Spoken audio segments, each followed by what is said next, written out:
Fretting at yourself because of evildoers. Be not envious of the Psychological warfare, the prosperity of the wicked. The suffering of the righteous is always seemingly compounded by the contrasted success of the wicked. One of the tactics of psychological warfare against the believer who is trying their best to live righteously is for Satan to cause them to focus on the prosperity of the wicked in the heat of their own fiery trial. This is a fantastic distraction from focusing on Jesus. Psalm 73, 1-7. The tragedy of the wicked and the blessedness of trust in God. A Psalm of Asaph. Truly God is good to Israel, to such as are pure in heart. But as for me, my feet had almost stumbled, my steps had nearly slipped, for I was envious of the boastful when I saw the prosperity of the wicked. For there are no pangs in their death, but their strength is firm. They are not in trouble as other men, nor are they plagued like other men. Therefore pride serves as their necklace, violence covers them like a garment. Their eyes bulge with abundance, they have more than their heart could wish. Asaph here confessed that even in the light of God's goodness to Israel, he nearly tripped up because his focus was on the natural prosperity of the wicked, who had more material gain than any heart could wish for. He convinced himself that these people were above the troubles of normal men and women. And so often we as Christians are so fascinated with the world and its stars to the point of envying their riches, fooled by the public facade of their Instagram and Facebook pages. The reality is all mankind suffers sorrows, and all of us have a God-shaped hole in us. Often we cannot understand why the rich would commit suicide or why a celebrity would be unhappy when they have gained the whole world. The word shows us it is because they have lost their soul.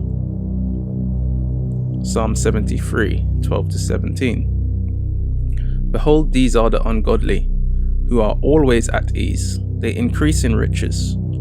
Surely I have cleansed my heart in vain, and washed my hands in innocence. For all day long I have been plagued and chastened every morning. If I had said, I will speak thus, behold, I would have been untrue to the generation of your children. When I thought how to understand this, it was too painful for me, until I went into the sanctuary of God. Then I understood their end. Asaph says in verse 13, surely I have cleansed my heart in vain. We have all questioned at some time or another if living a holy and sanctified life is worth the pain, discomfort, struggle, and sometimes ostracism that comes with standing and living for truth. To confirm that Asaph and Job were under attack from the same tactic of Satan, Elihu answers Asaph's conjecture. In Job 35, 6-8, he says, if thou sinnest, what doest thou against him? Or if thy transgressions be multiplied, what doest thou unto him? If thou be righteous, what givest thou him?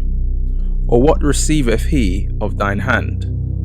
Thy wickedness may hurt a man as thou art, and thy righteousness may profit the Son of Man. Elihu, like Eliphaz in Job 22:2, 3 and 12, shows that God is too exalted in nature to be susceptible of benefit or hurt from the righteousness or sin of men, respectively.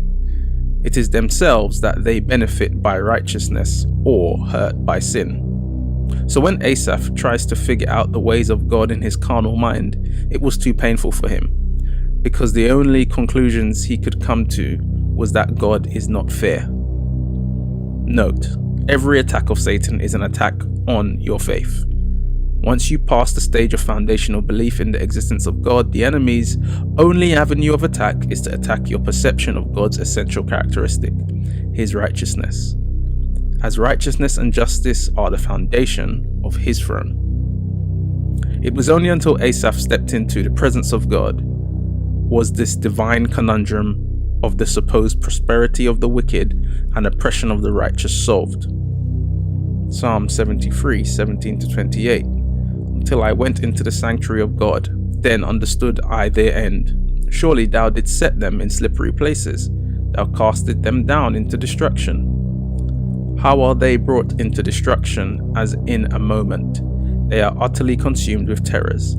As a dream when one awaketh, so, O Lord, when thou awakest, thou shalt despise their image. Thus my heart was grieved, and I was pricked in my reins. So foolish was I, and ignorant, and I was a beast before thee. As the Spirit of the Lord reveals to Asaph the end or completion of the unrepentant wicked, he realizes his grave error. Satan had won the psychological battle to get him to question the nature of God, but Asaph was in good company. The devil played the same trick on the angels in heaven and on Eve in the garden, and at times on all of us. Asaph calls himself foolish, ignorant, and a beast before God. He is thoroughly penitent, with expressed godly sorrow. He goes on to say, Nevertheless, I am continually with thee. Thou hast holden me by my right hand. Thou shalt guide me with thy counsel, and afterward receive me to glory. Whom have I in heaven but thee? And there is none upon the earth that I desire beside thee. My flesh and my heart faileth, but God is the strength of my heart and my portion forever. For lo, they that are far from thee shall perish. Thou hast destroyed all them that go a-whoring from thee. But it is good for me to draw near to God. I have put my trust in the Lord, that I may declare all thy works. Asaph is back in his right mind, realizing that he had not been magnifying God. He got closer to his situation than he did to God. In perspective, whatever you are closest to will be larger than the things that are further away.